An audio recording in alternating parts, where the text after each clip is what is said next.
Hello guys, panibagong video, panibagong vlog naman. Diyan mga kong kasama ko guys. Ugong! Barinig kita sa mukha! At yan si Sadin. Kasama ko nag-ayos ng pana kasi nasira yung pana niya. Gago! At dito guys, paalis na kami. At yan kasama ko. Angas mo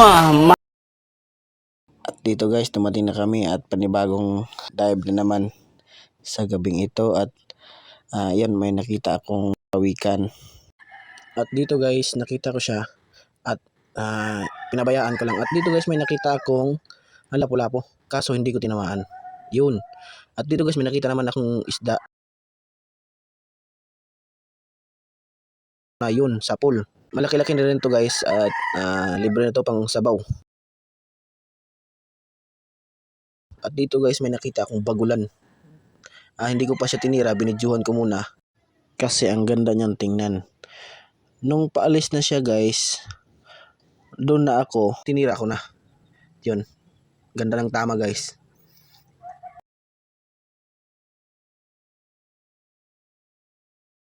At dito guys, may nakita akong maraming maliliit na isda.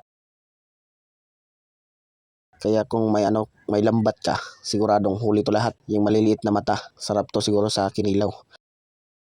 Dito guys, nakita ko yung kasama ko. Yun, binidyohan ko siya.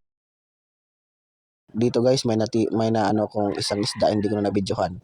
Kasi na-off yung camera ko. At ito pang isa guys, isang danggit na natira ko at hindi ko nabidyohan kasi na-off yung cam ko. Dito guys, lumapit ako sa kasama ko na si Ronald kasi may nahuli siyang malaking kulambutan guys. Sobrang laki guys, estimated ko ito nasa 5 kilo. 5 or 6 na kilo itong kulambutan or bagulan na nahuli niya.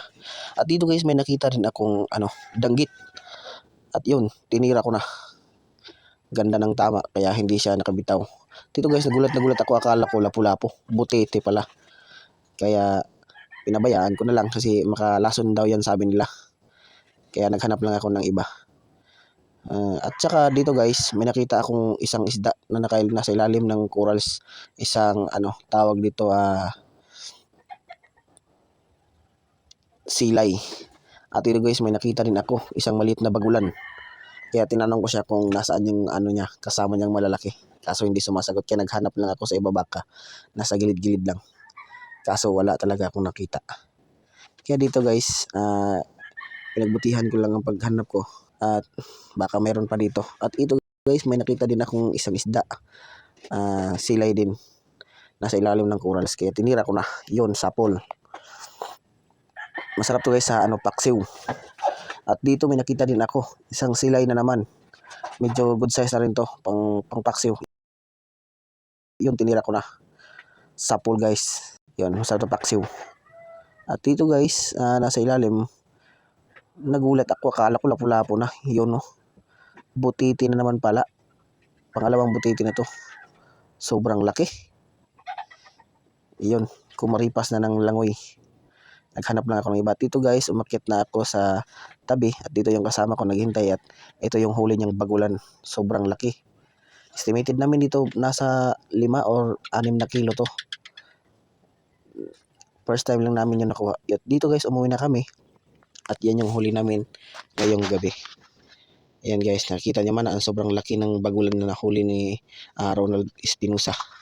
Yan, may mga danggit din kami. At dito na lang nagtatapos ang ating video guys. Maraming salamat sa inyong panonood. God bless sa inyong lahat. Thank you, bye-bye.